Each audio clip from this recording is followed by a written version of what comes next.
नमस्कार माझ्या बालमित्रांनो, मी आहे शालिनी हुबलीकर आणि माझ्या हुबलीकर मराठी चॅनल जे मी फक्त मराठी आणि सेमी इंग्लिशच्या विद्यार्थ्यांसाठी सुरू केला आहे. तर पटकन सबस्क्राईब करा, बेलचा आयकॉन टॅप करा, कारण की हा माझा चॅनल आहे मोफत आणि तुम्हाला सर्व विषय ह्याच्यामध्ये शिकवले जाणार आहेत. प्लस निबंध लेखन, पत्रलेखन, कथा लेखन, कहाणी लेखन सर्व काही तुम्हाला एका चॅनल मध्ये भेटतील. तर मग आहे ना चांगला चान्स. आणि इयत्ता पहिली ते इयत्ता 10वीच्या विद्यार्थ्यांसाठी मी सर्व विषय अपलोड करणार आहे. तर फटाफट सबस्क्राईब करा, बेलचा आयकॉन टॅप करा आणि फॉरवर्ड करा तुमच्या मित्रमैत्रिणींना आणि नातेवाईकांना, जेणेकरून त्या मुलांचाही घरी बसून अभ्यास करण्यामध्ये खूप फायदा होईल. ठीक आहे, मी तुमच्यासाठी एवढी मेहनत करते, तर तुम्ही एवढं नाही करू शकत माझ्यासाठी? करणार ना? Thank you, how sweet of you. चला मग लवकरच भेटूया पुढच्या व्हिडिओमध्ये. तोपर्यंत बाय बाय. नमस्कार माझ्या बालमित्रांनो, कशा आहात तुम्ही? मजेत ना? मी आहे शालिनी हुबलीकर आणि माझ्या हुबलीकर्स मराठी चॅनलमध्ये तुम्हा सर्वांचं खूप खूप स्वागत आहे. तर आज आपला जो पहिला धडा आहे EVS 1चा एन्व्हायरमेंटल स्टडीज पार्ट 1, त्याच्यामध्ये मी लेसन नंबर 1 जो आहे ना, the life cycle of animals, तर जनावरांचं जे प्राण्यांचं जे असतं ते जीवनचक्र कसं असतं ह्याचं एक्सप्लेनेशन मी तुम्हाला केलेलं आहे. जर तुम्ही पाहिलं नसेल तर नक्की बघा.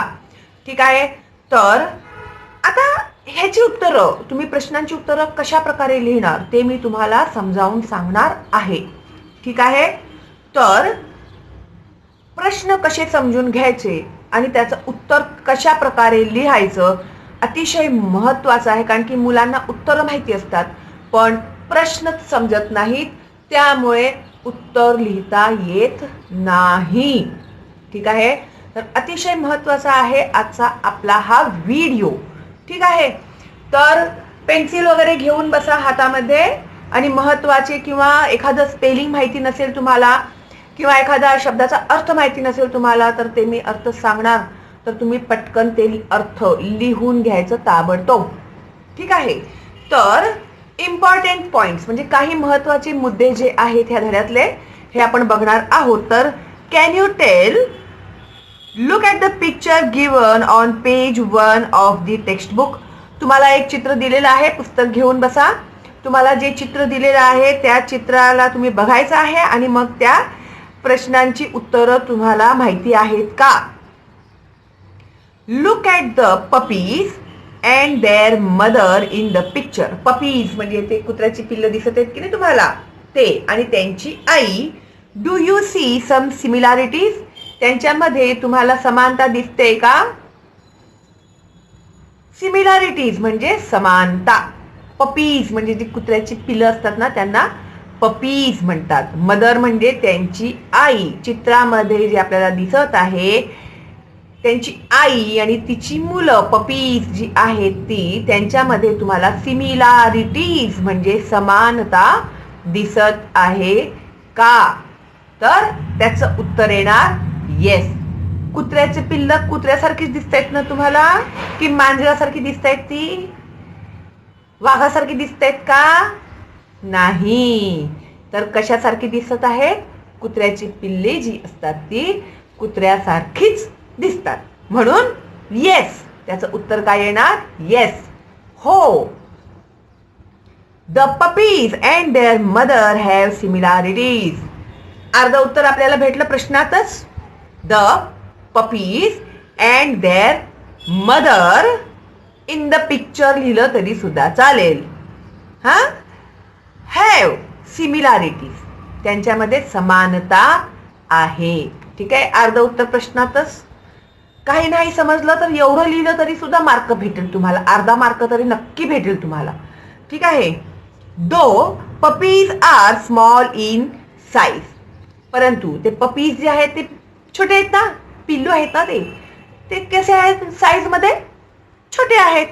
Small in size, puppies are small in size, त्यांचे साईज आकार जो आहे तो छोटा आहे.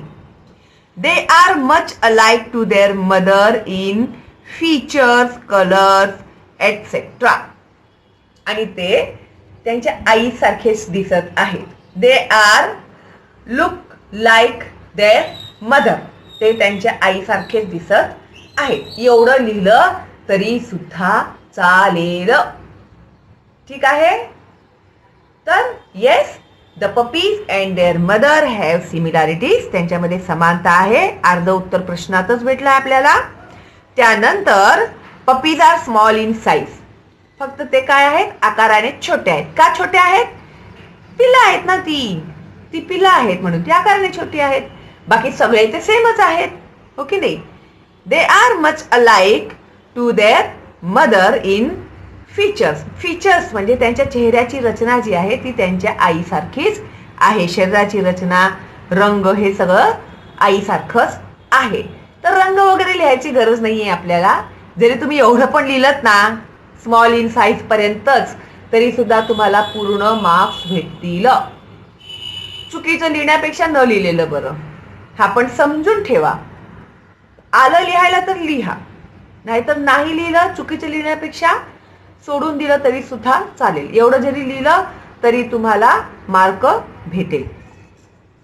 2. Look at the butterfly and the caterpillar that has come out of the egg. Do you see any similarities? आता दुसरं चित्र जे तुम्हाला दाखवलेलं आहे त्याच्यामध्ये तुम्हाला दाखवलं आहे बटरफ्लाय. बटरफ्लाय म्हणजे काय? फुलपाखरू. आणि एक अळी दाखवलेली आहे, हो की नाही. तर आता बटरफ्लायचे जे स्टेज आहेत की नाही, आधी तो अळी असतो, हो की नाही.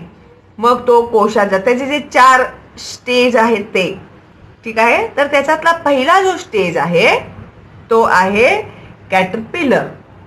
ओके. तर कॅटरपिलर हा त्याचं बालपणच आहे, पण त्याचा आकारामध्ये किती फरक आहे, हो की नाही. तर look at the butterfly and the caterpillar that has come out of the egg. Do you see any similarities?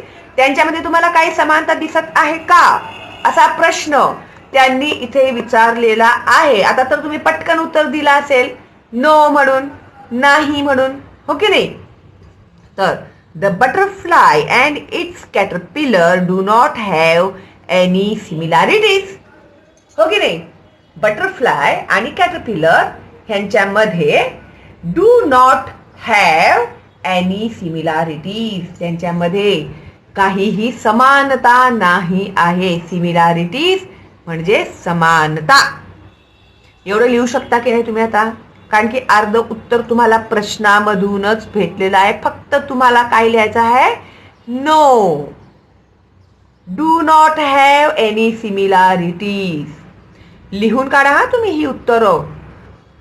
त्यानंतर when the caterpillar grows fully its features change completely. आता कॅटरपिलर जेव्हा मोठा होतो त्यावेळी त्याचे जे फीचर्स आहेत, त्याची जी रचना आहे ती खूप चेंज होते. कम्प्लिटली म्हणजे संपूर्णपणे ते चेंज होते. Okay. And it transforms into a butterfly. मग त्या कॅटरपिलरमध्ये अनेक बदल होऊन तो शेवटचा जो त्याचा स्टेज आहे तो आहे फुलपाखरू. ठीक आहे. तो आहे फुलपाखराचा.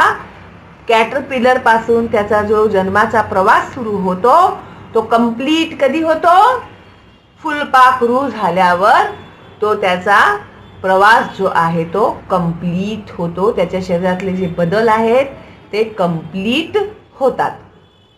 समजलं ना तुम्हाला.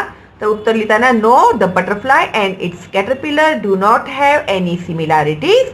When the caterpillar grows fully it features change completely and it transforms into a butterfly. Transforms होणे म्हणजे परिवर्तित होणे.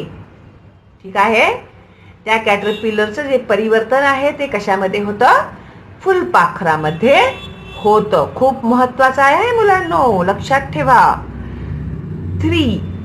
अ hen lays eggs. कोंबडी अंडी देते. hen म्हणजे कोंबडी. पुष्कळ मुलांना माहिती नसतं. कोंबडी जी असते ना तिला hen म्हणतात आणि कॉक म्हणजे कोंबडा जो असतो ना त्याला कॉक म्हणतात आणि कोंबडी असते तिला hen म्हणतात. अ hen lays eggs. hen म्हणजे कोंबडी अंडी देते. Okay. Chicks come out of those eggs. Chicks म्हणजे जी कोंबडीची जी पिल्लं असतात ना त्याला चिक्स म्हणतात. कोंबडीच्या पिल्लांना काय म्हणतात? चिक्स म्हणतात. Chicks come out of those eggs. मग कोंबडी अंडी देते आणि त्या अंड्यांमधून कोण बाहेर येतात? चिक्स बाहेर येतात. Chicks come out of those eggs. मग त्या अंड्याच्या ते बाहेर येतात की नाही, म्हणून कम आउट ऑफ. अंड्याच्या त्या बाहेर येतात. कोण येतात? चिक्स येतात. Okay. Do kittens come out of eggs. मग मांजराची जी पिल्लं आहेत की नाही, मांजराच्या पिल्लांना किटन म्हणतात. काय म्हणतात? किटन. मांजराच्या पिल्लांना किटन म्हणतात. ठीक आहे. तर आता कोंबडी अंडी देते आणि त्या अंड्यामधून चिक्स बाहेर येतात. ओके. कोंबडीची पिल्लं म्हणजे चिकन म्हणतो ना आपण. कोंबडी असते त्याला चिकन म्हणतो आणि कोंबडीची पिल्लं जी असतात त्यांना चिक म्हणतात. चिक्स बाहेर येतात. तर तशाच प्रकारे किटन्स अंड्यामधून बाहेर येतात का? कळलं की नाही तुम्हाला? आता हसले ना तुम्ही लोक? अरे मांजराची पिल्लं काय अंड्यातून येतात काय? लई हिला हसायला येतं, खिसवायला, हो की नाही? मग मांजराची पिल्लं अंड्यातून येतात का बाहेर? नाही की नाही? मग बघा आता प्रश्न हा विचारलाय त्या लोकांनी. कोंबडी अंडी देते आणि त्याच्यामधून चिक्स बाहेर येतात, पण मांजराची पिल्लं सुद्धा अंड्यातून बाहेर येतात का? तर त्याचं उत्तर काय येणार? नो. नाही. माझ्या आधीच आता उत्तर द्यायला लागले हा तुम्ही. नो. Kittens take birth. किटन्सचा काय होतो? जन्म होतो. मांजऱ्याच्या पिलांचा जन्म होतो. Kittens take birth. हो की नाही? तुमचा पण जन्म झालेला आहे की नाही? बर्थ झालाय ना तुमचा पण? Seema take birth. Rama take birth. Ram take birth. तशाच प्रकारे किटन, डॉग, हॉर्स, गोट अंडी घालतात का? हे घोडा, वाघ, सिंह अंडी घालतात का? बघितलं का कधी अंडी घालताना त्यांना? नाही ना. मग ते काय करतात? पिलांना जन्म देतात. माणसं सुद्धा बाळाला जन्म देतात. ठीक आहे. बर्थ म्हणजे जन्म. No. Kittens take birth. Kitten जे असतात ते जन्म घेतात. They do not come out of eggs but are born from their mother's body. They do not come out of eggs. They डूच्या ठिकाणी do not come out of eggs but are born from their mother's body. कुठून जन्म घेतात ते? तिच्या आईच्या शरीरातून जन्म घेतात. समजलं एवढं? शाबाश. बघा समजलं की सोपं वाटतं की नाही? मग उगाच टेन्शन घेत असता तुम्ही लोक. आता जर नवीन असाल ना तुम्ही तर पटकन सबस्क्राईब करा. बेलचा आयकॉन टॅप करायला विसरू नका. ठीक आहे. लवकरच मिळणार आहे तुम्हाला लाईव्ह स्ट्रीम मध्ये शिकवायला. मग आपण एक साथ शिकणार. येणार की नाही मज्जा? आणि फक्त हेच नाही, सगळे विषय शिकवणार आहे मी तुम्हाला. आणि जर तुम्ही पाहिले नसतील ना दुसरे विषय, इतिहास आणि तुमचे ते इतिहासाचा धडा आणि सगळे शिकवले आहेत मी. बालभारती शिकवलं आहे, इंग्रजी शिकवलं आहे. नाही पाहिलं असेल तर प्लेलिस्ट मध्ये जा आणि बघा. ठीक आहे. आता You must have now understood that the young ones of every animal are brought into this world by their parents. आता एकंदरीत आपल्याला असं लक्षात आलेलं आहे. You must have now understood. आता आपल्याला हे समजलेलं आहे की that the young ones of every animal, young ones म्हणजे त्यांची जी पिलं आहेत ती are brought into this world by their parents. त्यांना कोण घेऊन येतो ह्या पृथ्वी तलावरती? त्यांचे पालक घेऊन येतात, त्यांचे पॅरेंट्स घेऊन येतात. आता तुमचा जन्म झाला, मग कोणामुळे जन्म झाला? मम्मी पप्पांच्यामुळे जन्म झाला. मम्मी पप्पा होते म्हणून तुम्ही आलात की नाही? मग तुमचे जे आई वडील आहेत हे तुमचे पॅरेंट्स आहेत आणि त्यांच्यामुळे तुमचा जन्म झालेला आहे. तर ह्या जगामध्ये जन्म घेण्यासाठी प्रत्येकाला पॅरेंट्स असतातच. ठीक आहे. There are three main types of methods of developing young ones in animals. तर हे जे प्राण्यांमध्ये हे जे काही डेव्हलपमेंट होतं, वाढ होते, त्याचे 3 प्रकार आहेत. 3 प्रकाराने हे प्राणी डेव्हलप होतात. ओके, प्रगत नाही म्हणू शकत त्याला आपण ॲक्च्युली सायंटिफिक लँग्वेजमध्ये. तर काय आहे ते आपण बघूया म्हणजे आपल्याला समजेल. ओके, तर एक काय आहे point, taking birth from mother's tummy. Tummy म्हणजे काय? काय गे घणे, टम्मी म्हणजे काय सांग बघू? टम्मी म्हणजे पोट, आणि आईच्या पोटातून जन्म घेतं की नाही बाळ? बर्थ म्हणजे मी बोलली आहे ना जन्म घेणे. मग taking birth from mother's tummy, आईच्या पोटातून जन्म घेणे हा एक प्रकार झाला. ओके, त्याच्यानंतर hatching out of the eggs. मग कोंबडी काय करते? च्या अंड्यांना ऊब देते आणि मग ते जे बच्चे असतात त्यांचे पिलू ते त्या अंड्यांच्या बाहेर येतात. हो की नाही? तर हा दुसरा प्रकार झाला. आणि तिसरा प्रकार जो आहे तो आहे मेटामॉर्फोसिस. आता मेटामॉर्फोसिस म्हणजे काय?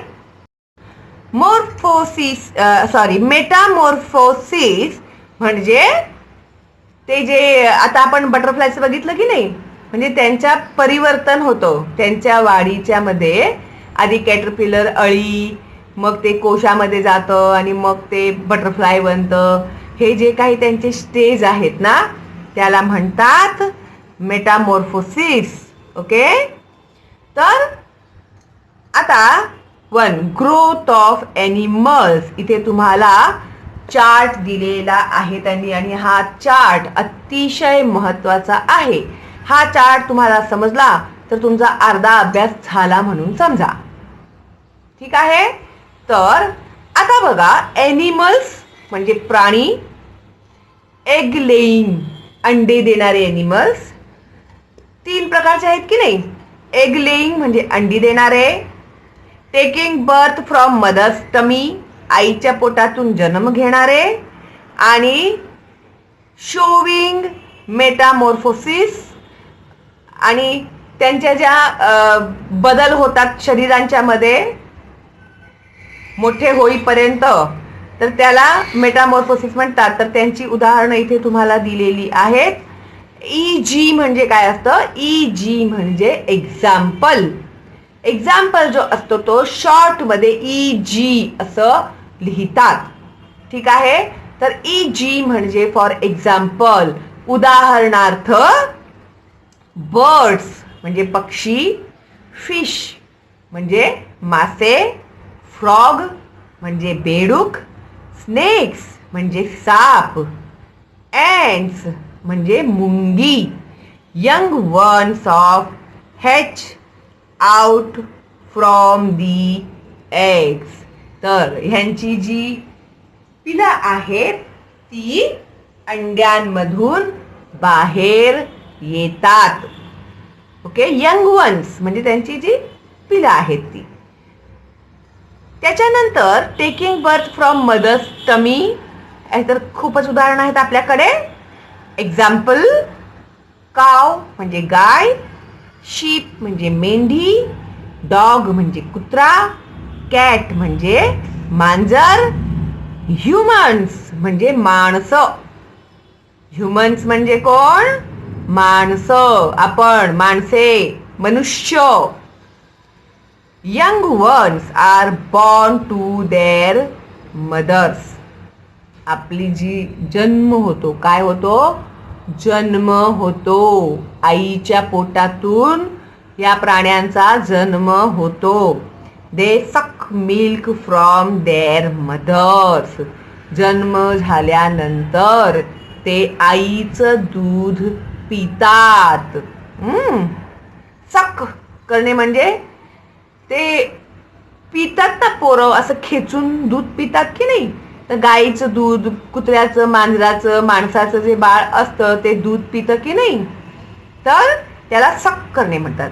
दे सक मिल्क, खेचणे म्हणजे फ्रॉम देअर मदर, आईकडून त्यांना दूध ते पितात.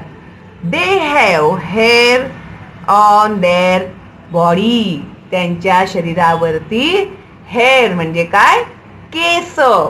त्यांच्या शरीरावरती केस असतात. They have external years. External years म्हणजे आपले कान दिसतात की नाही आपल्याला, हो की नाही? कुठे कुणाचे आतमध्ये कान आहेत का जे गायब झालेले आहेत? नाही ना, सगळ्यांचे कान दिसतात ना बाहेरून. हा, मग दे हॅव एक्सटर्नल इयर्स.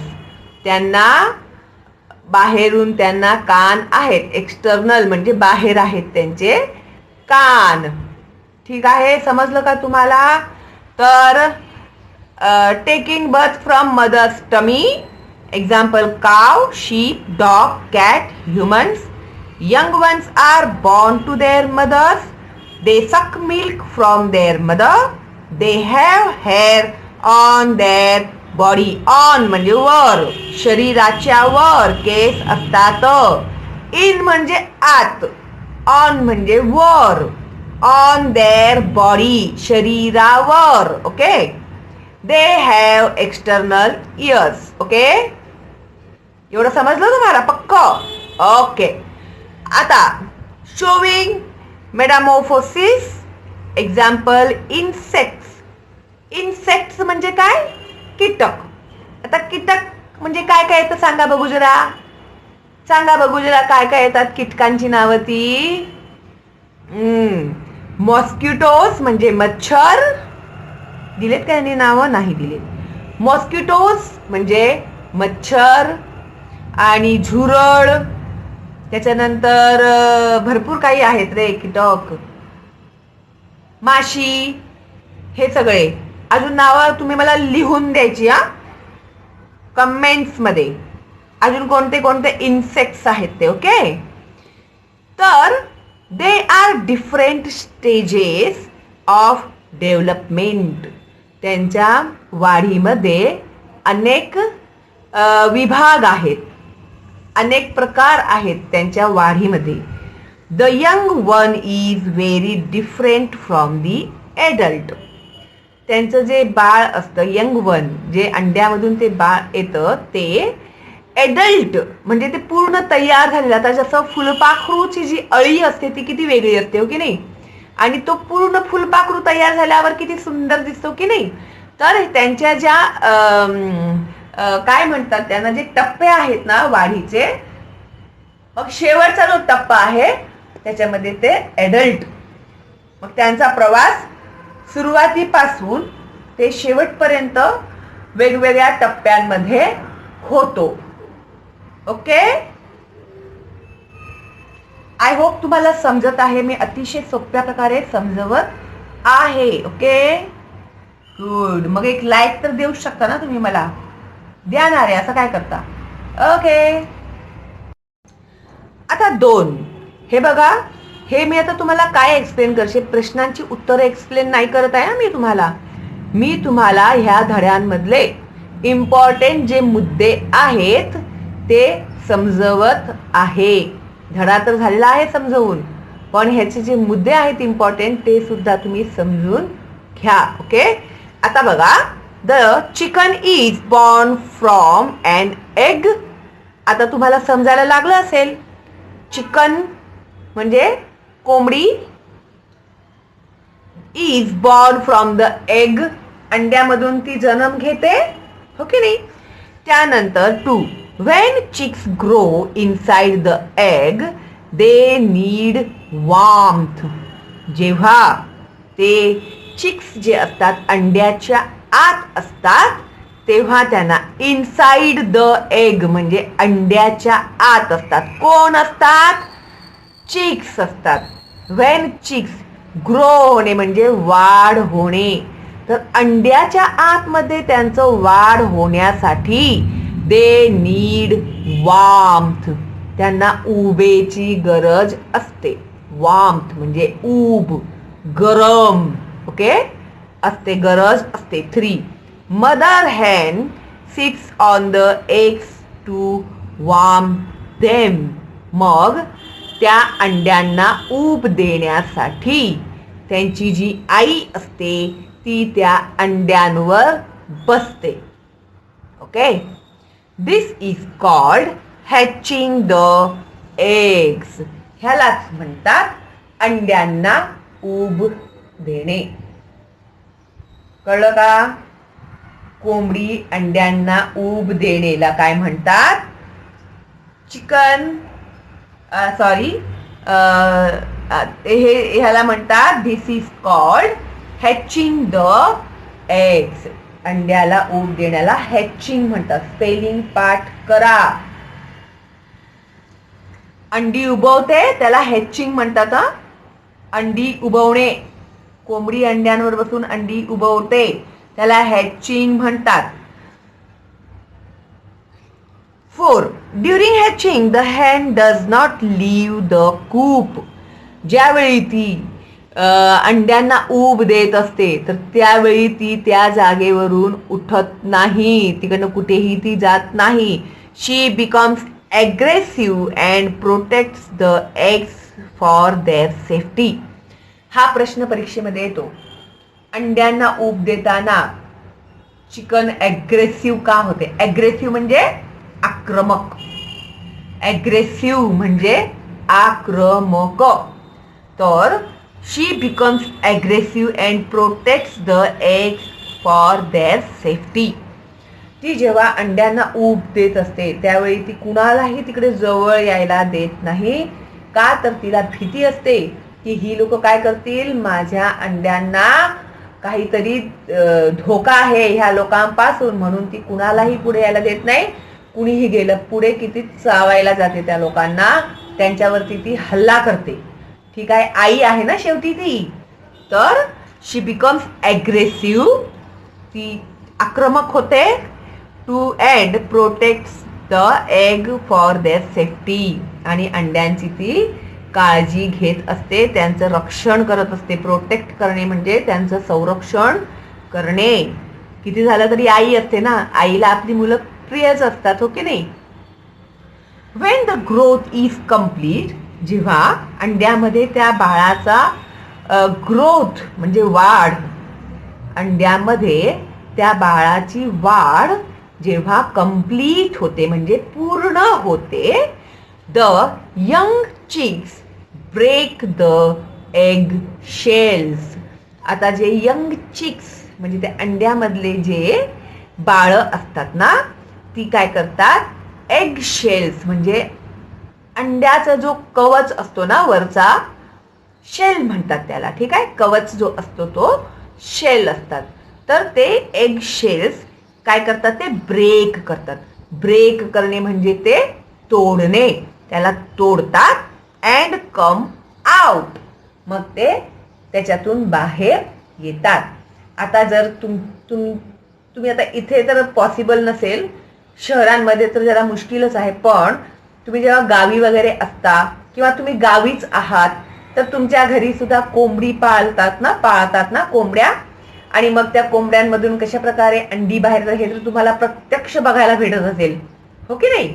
तर तेच इंग्रजीमध्ये आपण आता शिकत आहोत. तर ते काय करतात, अंड्याच्या बाहेर येतात, अंड्याचं जे कवच असतं ते फोडतात आणि मग ते अंड्याच्या बाहेर येतात. When the growth is complete, वाढ पूर्ण झाल्यावर the young chicks break the egg shells, अंड्याचा जो कवच असतो ते त्याला फोडतात and come out, मग बाहेर येतात.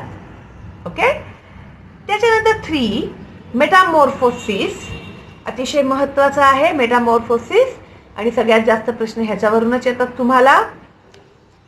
The young ones born to their mother and the young ones that hatch out from the eggs have many similarities with their mother. आता नॉर्मली अंड्यांमधून, आईच्या पोटातून जन्म घेतल्यावर अंड्यांमधून बाहेर आल्यावरती बहुतेक आपण असं बघतो ना, की आधी मी तुम्हाला एक्सप्लेन केलेलं आहे की कोंबडीचं जे पिल्लू असतं ते कोंबडीसारखं जन्मतं की नाही, तर त्यांच्यामध्ये काय असतात, बाळामध्ये आणि आईमध्ये समानता असते, ओके नाही. But the caterpillar and the adult butterfly are quite different in their features. पण फुलपाखरू आपण बघतो ना, फुलपाखरू किती सुंदर असतो ना, पण जेव्हा तो अंड्यामधून बाहेर येतो तेव्हा तो काय असतो, कॅटरपिलर असतो, अळी असते ती, ठीक आहे. त्याच्यानंतर त्याच्यामध्ये अनेक बदल होतात, ते शिकवलेलं आहे मी स्टेप बाय स्टेप. तर ते त्याच्यामध्ये बदल होतात. मग शेवटचा जो त्याचा आकार असतो तो बटरफ्लाय, सगळ्यात शेवटचा जो स्टेज असतो त्याचा असतो तो butterfly. Are quite different in their features, मग त्यांचं बाळ आणि तो ॲडल्ट म्हणजे मोठा झालेला तो त्याच्यामध्ये खूपच फरक असतो. 3 This change in the form of the change in the form is called metamorphosis. What is metamorphosis? तर हे त्याचं उत्तर आहे, पुढे येणार आहे सगळं तुम्हाला, त्यामुळे टेन्शन घेऊ नका तुम्ही. तर we see metamorphosis in many insects. तर अशा प्रकारचं मेटामॉर्फोसिस जे आहे ते आपण अनेक कीटकांमध्ये पाहतो. ओके. इन्सेक्ट्स म्हणजे कीटक, इन्सेक्ट्स म्हणजे कीटक. त्याच्यानंतर 4 मॉर्फोसिस इन बटरफ्लाय. आता बटरफ्लाय मध्ये काय काय बदल येतात ते बघा आपण. 1 during the growth of a butterfly it passes through 4 stages. आता जेव्हा बटरफ्लाय तयार होण्याच्या आधी पूर्ण ग्रोथ होतो ना, वाढ होण्यासाठी बटरफ्लायची, त्याला 4 टप्प्यांमधून जावं लागतं. 4 स्टेजेस आहेत त्याचे. एग, सगळ्यात आधी अंड, त्याच्यानंतर लार्वा और कॅटरपिलर, अळी, लार्वा किंवा कॅटरपिलर म्हणजे अळी. त्याच्यानंतर असतो तो पुपा, पुपामध्ये तो कोश बनवतो स्वतःच्या आणि आतमध्ये स्वतः तो बसलेला असतो, पुपा म्हणतात त्याला. त्याच्यानंतर तो ॲडल्ट बटरफ्लाय होतो. ओके. तर अतिशय महत्वाचं आहे हे. बटरफ्लायचे 4 स्टेज कोणते, तर तुम्हाला सांगावं लागेल. एग, लार्वा और कॅटरपिलर, पुपा अँड ॲडल्ट, हे 4 टप्पे आहेत कॅटरपिलरचे. पूर्ण एक फुलपाखरू तयार होण्यासाठी त्याला ह्या 4 टप्प्यांमधून जावं लागतं आणि शेवटचा जो त्याचा टप्पा असतो त्याच्यामध्ये तो फुलपाखरू तयार होतो. 2. The plain tiger butterfly is a common type of butterfly seen in many regions. आता टायगर बटरफ्लाय तुम्हाला पुस्तकामध्ये दाखवलेलं आहे. टायगर बटरफ्लाय तुम्हाला मी दाखवूनच टाकते, थांबा जरा. हे बघा, हे पानावरती अंड दिलं फुलपाखराने, त्या अंड्यांमधून हा बाहेर आला. ह्याला लार्वा किंवा कॅटरपिलर म्हणतात. ठीक आहे. त्याच्यानंतर हा पहिला स्टेज एग, दुसरा स्टेज लार्वा और कॅटरपिलर. ओके. त्याच्यानंतर तिसरा जो स्टेज आहे त्यांचा तो आहे, हे बघा, क्रिसलिस. ओके. त्याला पुपा सुद्धा म्हणतात. मग त्याच्यामधून अशा प्रकारे हे बटरफ्लाय जे असतं बाहेर येतं. हे बघा, येतंय ना बाहेर. आणि हा जो बटरफ्लाय आहे हा आहे टायगर बटरफ्लाय. कसे वाघासारखे येतात त्याच्या अंगावरती असे चट्टे, म्हणून त्याला टायगर बटरफ्लाय म्हणतात. ठीक आहे. आणि हा आपल्याला सगळ्यात जास्त प्रमाणामध्ये दिसून येतो, म्हणून ह्याचंच उदाहरण त्या लोकांनी आपल्याला दिलेलं आहे. Okay. 3. The life cycle of plain tiger butterfly. आता त्याचं जे लाईफ सायकल जे आहे तर ते काय आहे ते आपण बघूया. आपण 1. The female of plain tiger butterfly, हे फुलपाखराचं नाव आहे. हा plane tiger butterfly lays her eggs on the leaves of milkweed or रुई ट्री. ठीक आहे. मिल्कवीड किंवा रुईच्या पानावरती फुलपाखरू काय देते? अंडी देते. फुलपाखरू काय देते? अंडी देते. ओके. त्याच्यानंतर कोणत्या पानावर देते ते पण आलं पाहिजे तुम्हाला लिहिता, कारण की सगळ्याच पानावरती नाही देत ते. का ते ह्याच पानावरती देते बघूया. Larva emerges out of the egg within 6 or 8 days. Larva और कॅटरपिलर इमर्जेस आउट म्हणजे त्या अंड्याच्या बाहेर येणे ऑफ द एग विदिन 6 ते 8 दिवस. 6 to 8 days, 6 ते 8 दिवसामध्ये ते अंड्यातून बाहेर येतो. These larvae are called caterpillar.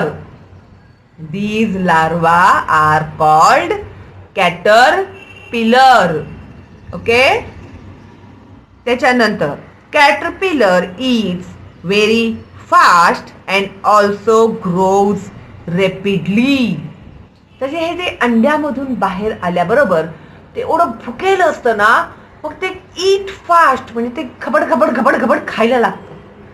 आणि जेव्हा फुलपाखरू रुईच्या पानावरच अंड का देते?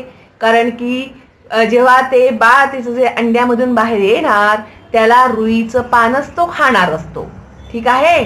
म्हणून बाळाच्या खाण्याची व्यवस्थाच असते ती, म्हणून ती रुईच्या पानावरती येते. मग तो खबड खबड खबड खबड खातो आणि मग जाडा जाडा जाडा जाडा होत जातो. ठीक आहे. मग त्याची वाढ व्हायला लागते. आपण खाल्ले की आपली वाढ पटापट होते, हो की नाही? मग तशाच प्रकारे तो सुद्धा खातो आणि मोठा मोठा मोठा मोठा होत जातो. म्हणून मम्मी तुम्हाला सांगते की नाही, तुम्ही खाल्ले नाहीत तर मोठे कसे होणार? म्हणून खायला पाहिजे. पण काय खायला पाहिजे? जेवण, घरातलं डाळ भात भाजी चपाती सगळं खायचं.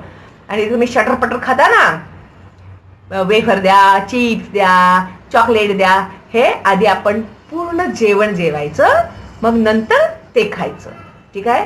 जेवणामध्ये ते नाही खायचं, पूर्ण जेवण जेवल्यानंतर ना ते खायचं. कळलं ना तुम्हाला? म्हणजे मग तुम्ही पण पटापट मोठे होणार, हुशार सुद्धा होणार, खूप हुशार होणार तुम्ही. बघा, आता मम्मीला सांगायचं, मम्मी आता आम्ही जेवणार, हा आम्हाला खूप हुशार व्हायचंय. म्हणून सांगा, शालिनी टीचरनी सांगितलं आम्हाला खूप हुशार व्हायचं आहे. ओके. मग these larva called the caterpillar. Caterpillar Yeats म्हणजे खाणे, व्हेरी फास्ट, खपट खाते ती. अँड ऑल्सो ग्रोज रॅपिडली, आणि ती खूप खाते त्यामुळे ती पटापट मोठी होत जाते. The body of caterpillar is elongate with fibres on the body. आता त्याच्या जे शरीराची वाढ होत असते आणि त्याचं जे वरचं जे चामडं असतं ना, ते त्याला कमी पडायला लागतं. कळलं का तुम्हाला? आता ती काय होते आहे, त्याच्यामध्ये ती वाढत असते, हो की नाही? तिला वाढण्यासाठी आधी सगळ्यात फर्स्ट पॉइंट काय, ती कशावरती अंडी देते? रुईच्या पाण्यावरती अंडी देते. मग त्याच्यामधून अळी बाहेर येते, त्याला लार्वा किंवा कॅटरपिलर असे म्हणतात. आणि मग ते खाते खबड. ते जे रुईचं जे पान असतं ते कुरतडून, त्याचा खाण्याचा वेग खूप असतो म्हणून ती झपाट्याने वाढते. ओके, तर ती वाढल्यामुळे तिची जी चामडी असते ना, ती तिला कमी पडायला लागते. पण तुमचं तसं नाही होणार, तुम्ही टेन्शन घेऊ नका. मग ती काय करते बघा. The body of caterpillar is elongated, वाढत जाते, with fibre on the body. Caterpillar shades it's old skin, that is IE, म्हणजे त्याचा उच्चार आपण करतो दॅट इज. कधीही वाचताना इंग्रजी तुम्हाला IE असं आला ना, तर त्याचा वाचताना काय म्हणायचं? That is. ओके, तर caterpillar shades it's old skin, that is म्हणजे तर काय करतो, जुनं जे त्वचा असते ती टाकून देतो तो, आणि त्याच्या आतमध्ये त्याला एक नवीन त्वचा आलेली असते. त्याला म्हणतात कात टाकणे. मराठी त्याला म्हणतात कात टाकणे. ठीक आहे. That is it moulds within 2 to 2.5 days. It molts 4 times during the caterpillar stage. आणि अशा प्रकारे ती कितीदा कात टाकते? 4 वेळा कात टाकते. मोल्ट्स किती वेळा टाकते? ती 4 वेळा टाकते. जेव्हा ती कॅटरपिलर असते तेव्हा खात जाते, जाडी होत जाते, मग ती त्वचा टाकत जाते, खात जाते आणि परत जाडी होते, परत ती त्वचा तिला पुरत नाही, ते टाकून देते ती, तोपर्यंत तिला आतमधून अजून एक त्वचा आलेली असते. तर एकंदरीत ती अशा प्रकारे 4 वेळा करते. Caterpillar spins the protective case of fibres around its body and becomes pupa within 10 to 12 days. आता ती काय करते मग? जेव्हा ती शेवटची कात टाकते ना, तेव्हा ती एका झाडाच्या देठावरती जाऊन बसते. ओके, आणि मग ती काय करते? स्वतःला आपल्या एका धाग्यामध्ये तिच्या ह्याच्यामध्ये एक रेशमासारखा हे असतं, तर ती काय फायबर्स असतात ते, त्या फायबर्सने ती काय करते? स्वतःभोवती एक आवरण निर्माण करते. हे बघा, हे जे आहे की नाही, हे ती काय करते? स्वतःभोवती एका झाडाच्या फांदीला हे करून ती असं स्वतःभोवती आवरण करते, आणि ती त्याच्यामध्ये आतमध्ये ती असते, आणि बाहेरून ती अशा प्रकारे कोश तयार करते. म्हणतात त्याला, काय म्हणतात त्याला? कोश. आणि त्याला म्हणतात पुपा, क्रिसलिस, पुपा. ओके, तर पुपालाच क्रिसलिस म्हणतात. ठीक आहे.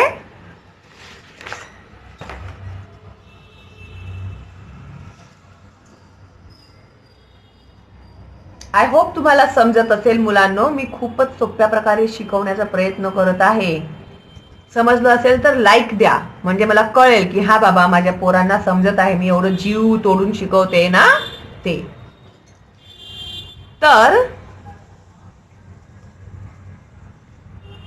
हे झालं फायबर्सची स्वतःच्या अवतीभोवती हे करते. किती? 10 ते 12 दिवसात. Pupa keeps on changing inside this case, आणि त्याच्या आतमध्ये जो पुपा असतो तो त्याच्यामध्ये अनेक परिवर्तन येतात. त्या कोशाच्या आतमध्येच चाललेलं असतं ते सगळं परिवर्तन.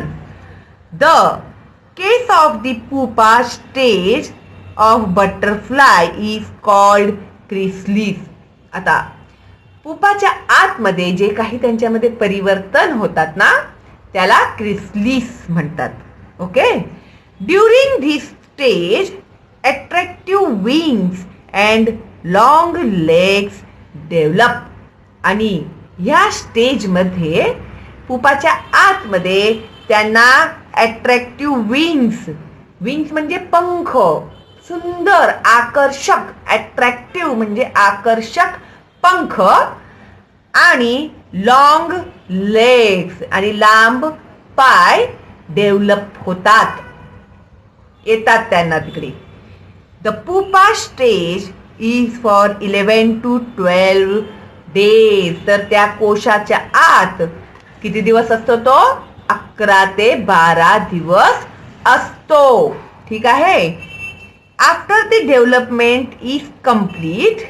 मग जेव्हा त्याचं डेव्हलपमेंट म्हणजे तो पूर्ण तयार होऊन जातो आतमध्ये पुपाच्या, the adult butterfly breaks open the case म्हणजे क्रिसलिसला तो खोलून टाकतो अँड फ्लाईज आउट आणि मग तो बाहेर उडतो.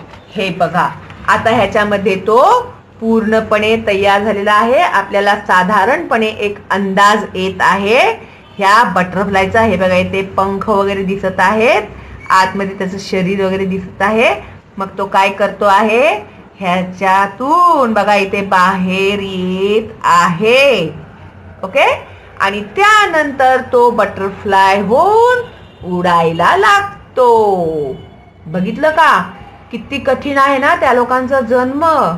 आणि तुम्ही लोक काय करता, दिसला फुलपाखरू की लागा त्याच्या मागे, अशी करतात पुष्कळ मुलं मला माहिती आहेत. आणि फुलपाखरांना पकडतात रे. नका करू असं.